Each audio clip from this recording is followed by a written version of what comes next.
FAIRtax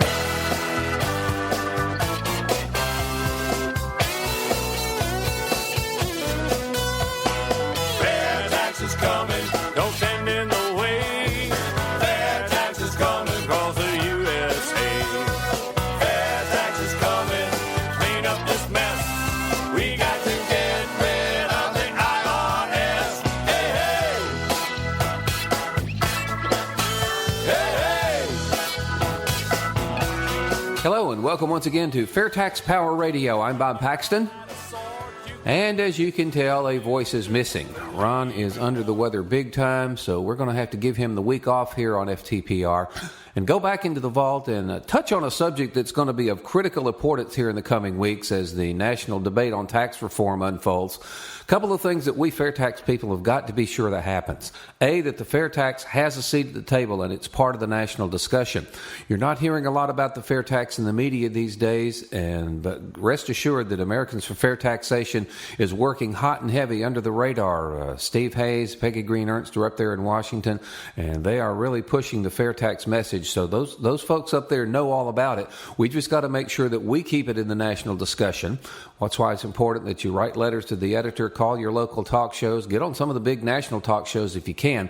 Just make sure that the FAIRtax is part of the discussion. But most importantly, though, we've got to make sure that the FAIRtax is not unfairly demagogued. We've got a lot of people out there who just really honestly don't understand the FAIRtax and they're misrepresenting it out of ignorance. But there are also some really dishonest people out there who know exactly what the FAIRtax is all about, and they are still telling you stuff about it that just plain isn't true. So we want to go back into the vault and revisit this area where we were talking about all of the stuff that is thrown against the FAIRtax. The demagogues will do it, and separate fact from fiction. So without any further ado, let's go ahead and get back into this. The FAIRtax, make sure it is not demagogued. Hello and welcome once again to FAIRtax Power Radio. I'm Bob Paxton. And I'm Ron Malero. And we are the FAIRtax Guys, and we're going to have some fun today. Yeah. Well, what are we going to title this episode, Bob? I'm going to title this episode, Crazy Things You're Liable to Hear During This Upcoming Political Season. Tis the season for political There will be no chicanery. end. We've got enough material to go forever on this one, but we'll try to keep it limited to the FAIRtax. Yeah. So the scenario here is that, especially on the local level, any candidate that's running for office, whatever level office, county commission, state representative, U.S. congressman, whatever, a candidate who supports the FAIRtax could run up against somebody who's going to try to demagogue the FAIRtax. That's the worst thing about the FAIRtax. It is so easily demagogued with half-truths and actually zero truths. But not by our audience, is it? No. That's why they listen to us. We know they know the score here. Yes. But that's not going to stop certain politicians from trying to do it. Yeah. Pull wool over your eyes concerning the FAIRtax. Now, in 2010, they did some research on FAIRtax candidates that supported the FAIRtax and candidates that not only supported it, but aggressively defended their stance on the FAIRtax. All right, those people, those candidates that were adamantly in favor and spoke in favor of the FAIRtax did very well in their elections. Those people that said they liked the FAIRtax, but they didn't really talk about it much, they didn't fare quite as easily, quite as well. So if you're a FAIRtax candidate, you have to stick up for yourself. And, of course, it's easy to do because if you understand the FAIRtax, you know it's superior, certainly to what we have now, and against the flat tax also. Yeah, but you have to know the slings and arrows that are going to be slung and thrown at you. Yeah, so that's what we're going to do. We're going to have some fun here. You, Ron, get to be the FAIRtax candidate. That's what I figured.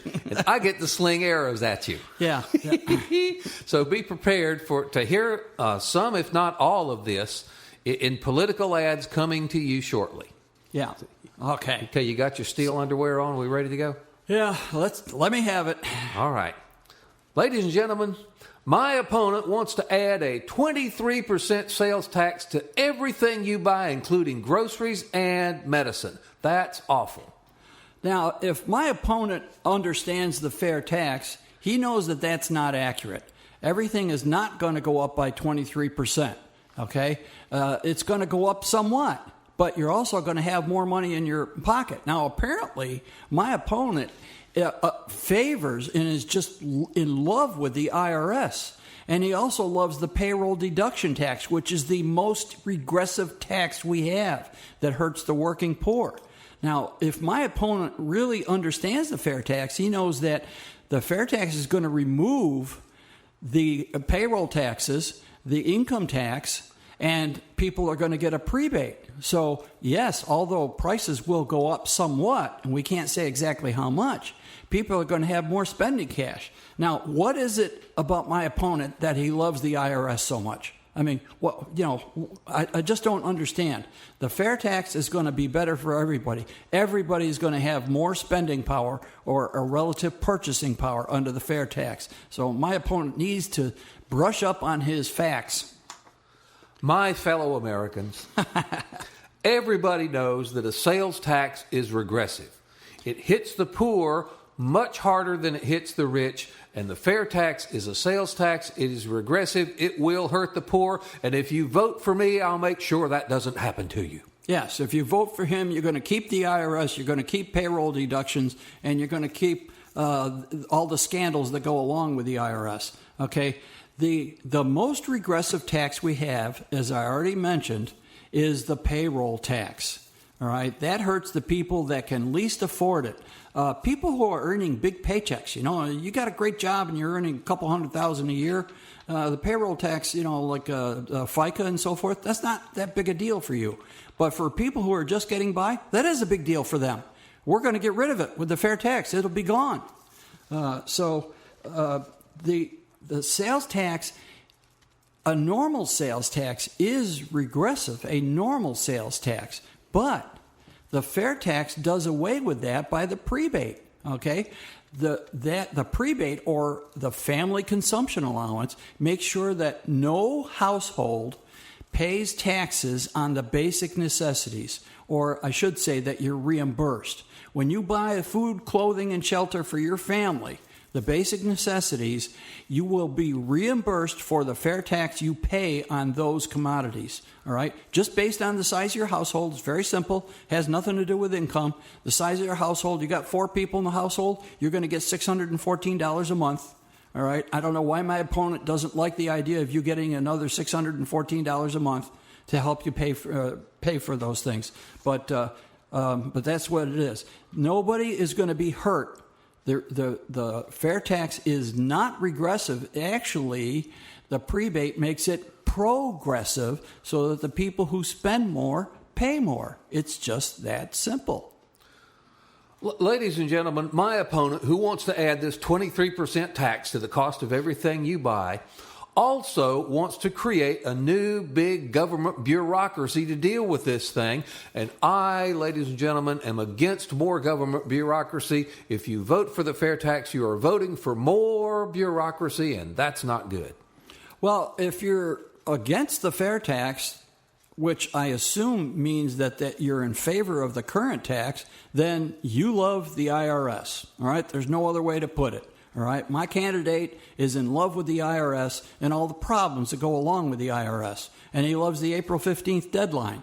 So what's it going to be? Are we going to get rid of the IRS or not? Well, under the fair tax, we will. Plus, how are we going to collect it? Is there going to be this huge government agency that goes in and checks out all your spending habits, follows you to the store, and makes sure that you pay your sales tax, the fair tax on everything you buy?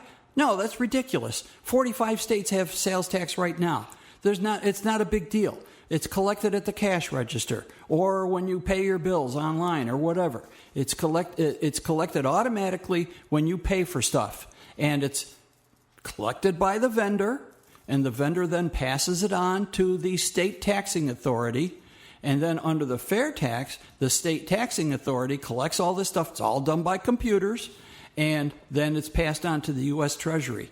There'll be some kind of a sales tax agency in the federal government. First off, the IRS will go away because without an income tax, we don't need the IRS. Secondly, this agency is only responsible for making sure that they get their money from the states. And the states will be responsible for getting the money from the vendors, which they're doing right now. So the infrastructure is in place to collect the fair tax. There's 5 states that don't have an a sales tax right now. They will have the choice of instituting this sales tax on their own, having a neighboring state administer their sales tax for them, or having the U.S. government come in and set up a sales tax for them.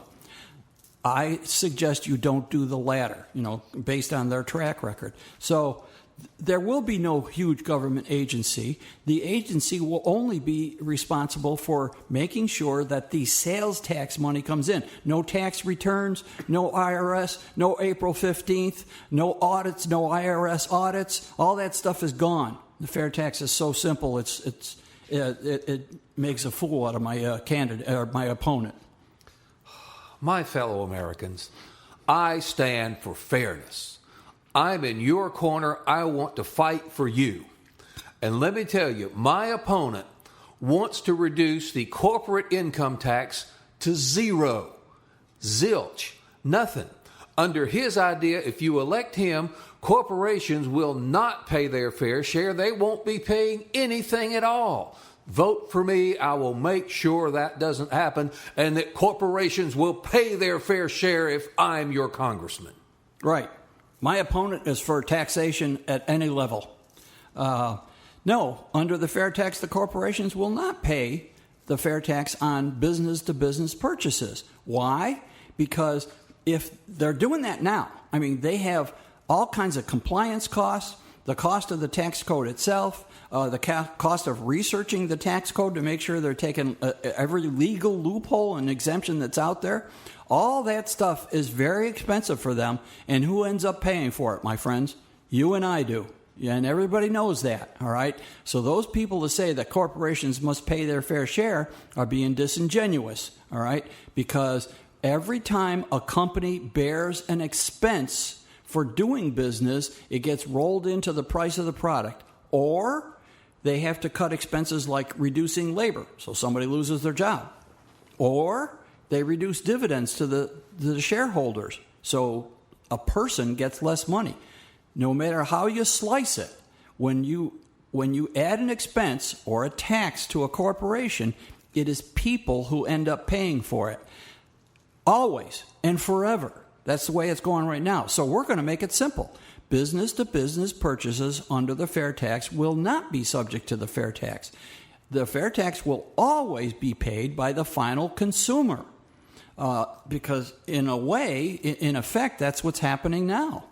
So final consumer is going to pay for it. Now, what happens when these businesses don't have this expense? First off, they don't have to deal with the corporate income tax.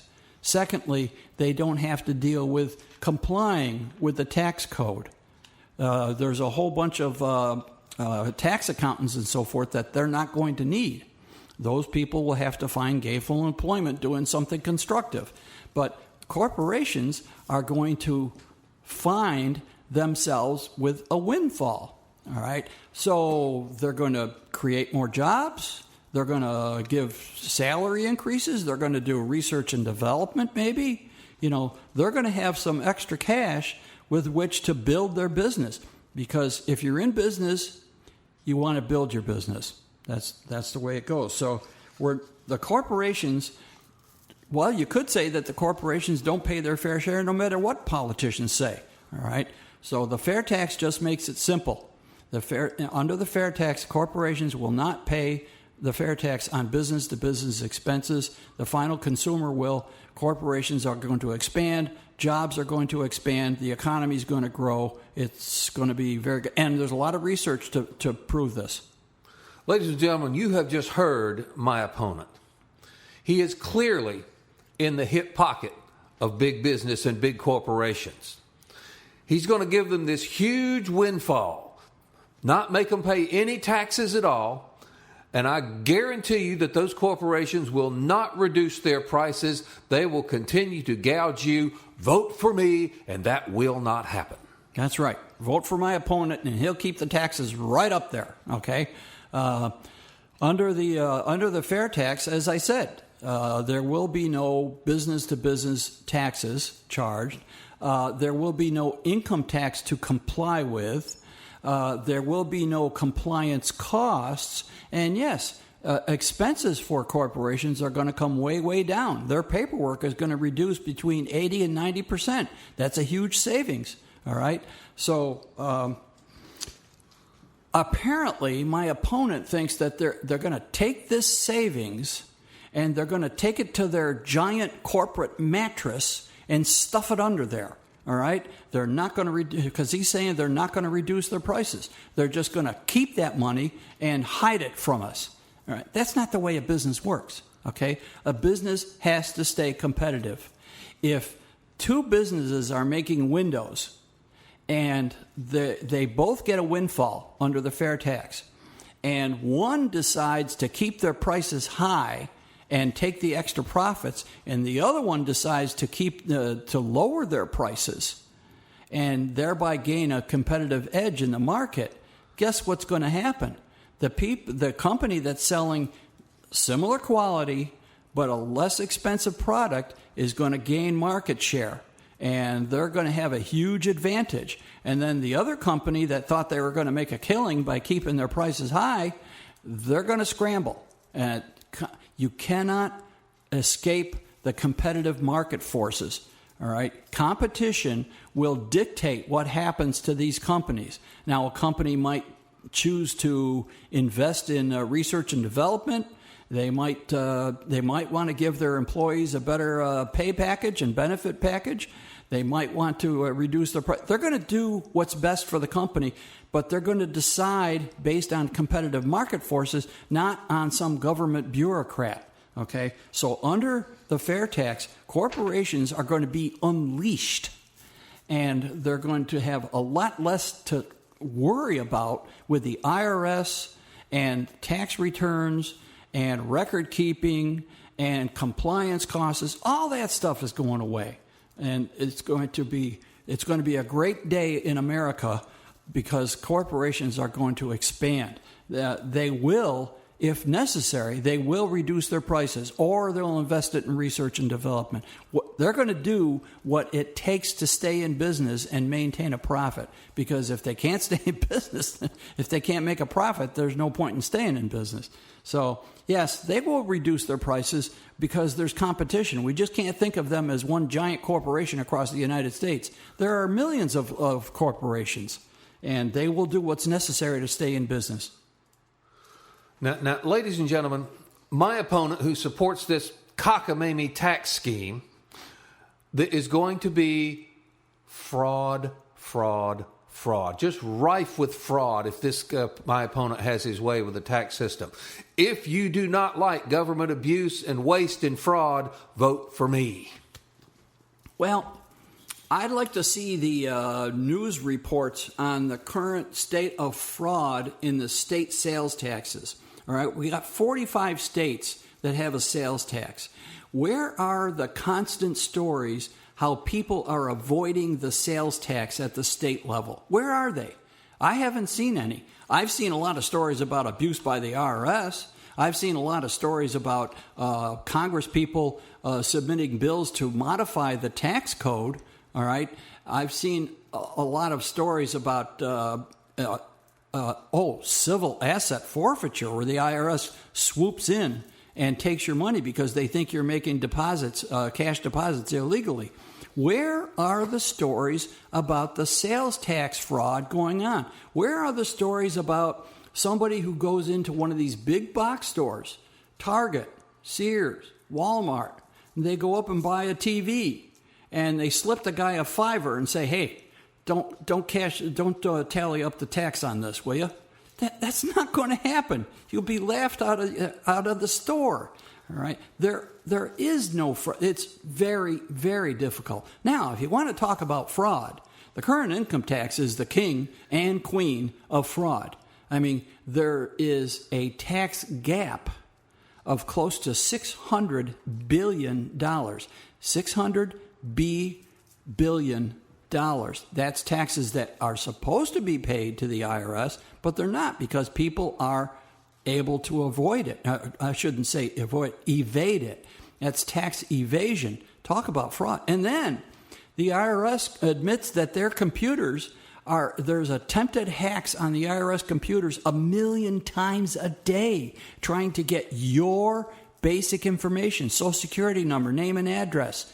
People are victimized by ID theft all the time because the IRS computer can't keep them all out. Talk about fraud.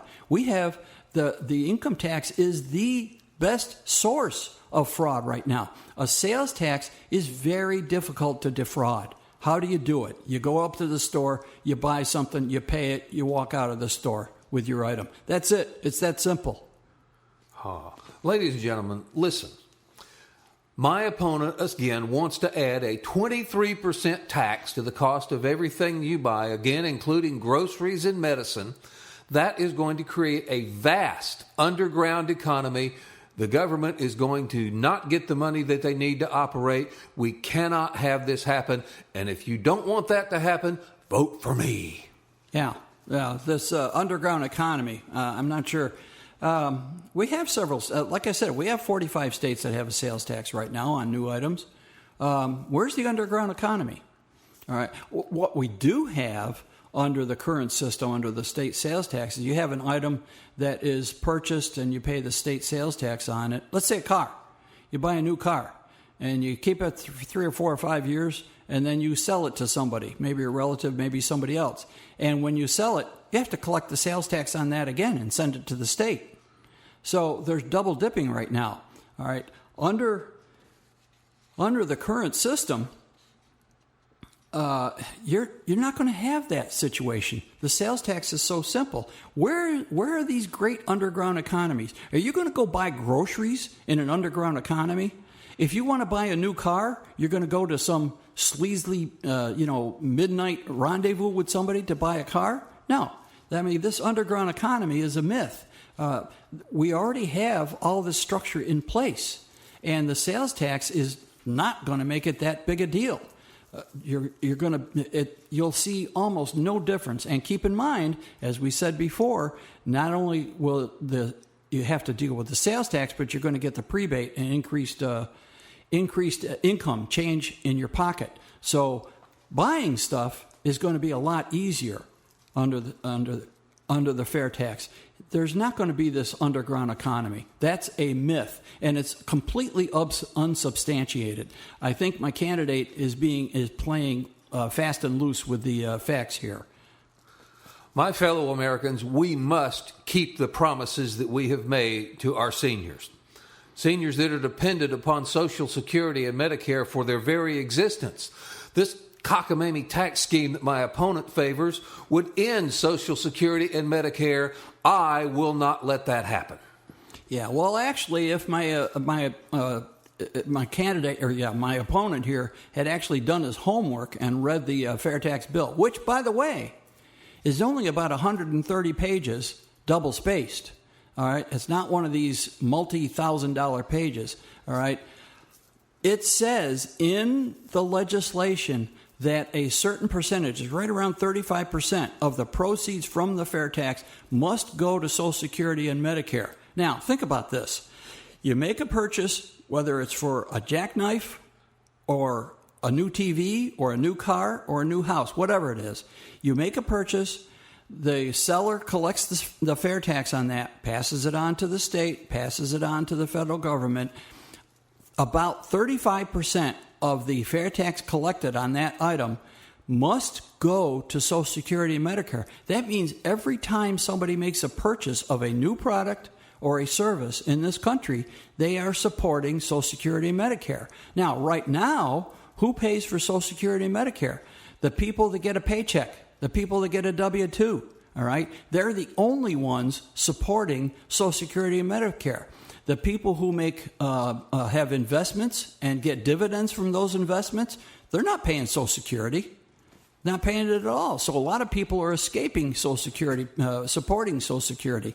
Under the fair tax, every time a purchase of a new product or service takes place in this country, it will be supporting Social Security and Medicare. We will have a more stable base of funding for Social Security and Medicare than we have ever had in this country. It's going to resurrect that program, and it's really going to take care of our seniors. So that's another myth that is unsubstantiated. My opponent really needs to do his homework and understand what we're dealing with here, because he has demonstrated that he really doesn't know what he's talking about. My fellow Americans, this crazy tax plan, 23% to the cost of everything you buy that my opponent supports, it just simply needs more study. It is such a radical plan that we just cannot implement something that crazy and that far off the wall without more study to make sure that it's going to work, and I don't think it will. And there's a prime example of a candidate for office grasping at straws. All right? When everything else fails, tell them it needs more study. Actually, the fair tax has been legislation in Congress every 2 years, first introduced in 1999. There's been over $20 million worth of research, $20 million of privately funded research to investigate and examine every aspect of the fair tax. How much should it be? How is it collected? How is it going to affect this industry and so forth? So, no, it's got lots of research behind it. It's been studied, and again, all privately funded. The Americans for Fair Taxation have really done their homework. And anything you need to know about the fair tax, you go to fairtax.org, and the questions are there. They have a section on frequently asked questions, and if you have a question about the fair tax, probably somebody else asked that question before, and the answer to it is there. They even have some videos on the different aspects of the fair tax. So again, my opponent is grasping at straws here as he's going down for the third time. And, he wants to delay it by studying it more. In other words, study it to death, all right? Apparently, my opponent just loves the current tax system. He loves the IRS. He loves the payroll taxes. He loves the burden that's put on companies that we end up paying for. He just loves all this stuff. Why is my opponent just so much in love with the current tax system? I don't understand it. Get with something new here. The fair tax is the way to go. Fair tax is a 21st century tax system. We need not be burdened by this old 20th century tax system. My fellow Americans, vote for me because my opponent is a sleazy, dishonest jerk. And that's what it comes down to. That was fun. Oh, mercy. And I'll tell you what, we're having a little fun with this, but a lot of these points that we brought up here, I have actually heard in actual campaign ads used against candidates that do support the fair tax. And it's clear that the guys that are taking pot shots of it have no clue what they're talking about. Yeah, and if they do understand the fair tax and they're purposely misrepresenting it, then they're liars. I mean, there's just no other way. Yeah, you can say they're disingenuous or they made an error. No, they're liars. There's no way to get around it. Oh, mercy. So what can we do? We, the people who want the fair tax, who want the IRS to go away, who want to get a tax refund every month, who want the full gross amount of our paychecks every week, what can we do to make that happen? Well, of course, we mentioned the fairtax.org website. Lots of information there. Anything you can think, if you have a question on anything, it's right there. Also, bigsolution.org. This is the website for, you might say, activism. If you want to help out, if you really, really want to get rid of the IRS and the current income tax, go to bigsolution.org and help out. Connect, support, contribute, and build. And the build is build up a database. Help us build up our database. There's another one, PopVox, POPVOX. And on a recent webinar, I heard Larry Walters mention about PopVox, and he came up with something that I feel I should have thought of myself. But anyways, PopVox, you can go on and you can weigh in on H.R. 25, the fair tax bill in the House, and S-155, the fair tax bill in the Senate, and you can, say why you're in favor of it and so forth. But in addition to that, you can go on, look up other tax reform bills and say why they're unnecessary. I've got one here that I found on the internet. There's a congressman in Illinois who is proposing H.R. 5053, Preventing IRS Abuse and Protecting Free Speech Act. Now, that sounds great, but in reality, it's just adding more to the current tax code. You're just adding a few hundred more pages. And what is the IRS going to do with this? Congress passes a law or resolution or an act says you can't do this anymore. So far, the IRS has not been real good about conforming to basic principles. Yeah, may I suggest that the best way to prevent the IRS from abusing people is to get rid of it entirely? Yeah, there's just no question about it. If we make it unnecessary to have an IRS, they can't abuse us. It's that simple. Again, the beauty of the fair tax is its simplicity. And again, if you'd like to get in touch with us here at FAIRtax Power Radio, the email address, FAIRtax Guys, all one word, at gmail.com, and our Facebook page as well. You can like us there. You can ask questions. You can share stories. If you've got an IRS horror story, we'd love to hear it. So we'd appreciate your feedback here on FAIRtax Power Radio. Yeah, so make sure you try to communicate with the world-famous FAIRtax Guys. And that's going to wrap it up, do it to it for this edition. Thank you so much for being with us. I'm Bob Paxton. And I'm Ron Malero. The FAIRtax Guys, again, reminding you that the fair tax is America's big solution, and once you understand it, you'll demand it. Fair tax is coming.